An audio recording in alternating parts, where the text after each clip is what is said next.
আসসালামু আলাইকুম। এটা আমাদের ষাঁড় গরুর খামার।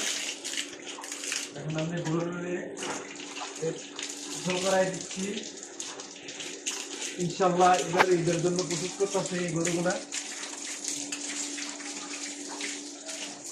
গরুগুলা খাবার টাবার খাওয়াইলে এগুলার গোসল করা লাগে, পরিষ্কার পরিচ্ছন্নতা করে দিলে এগুলোর মধ্যে রোগ ব্যায়াম কম হয়।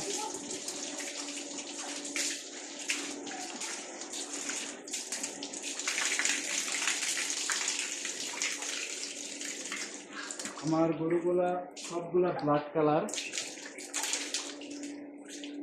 আমি এখন গোসল করাই দেবো।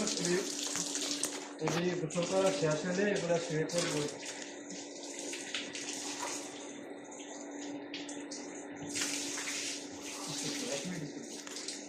ভিডিও চলবে না, ভিডিও চলবে না।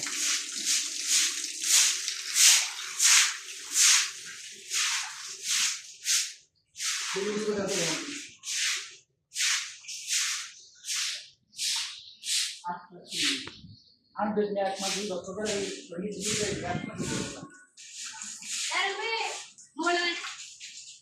সব থেকে সবাই আগে ভিডিও দিলে এক মাসে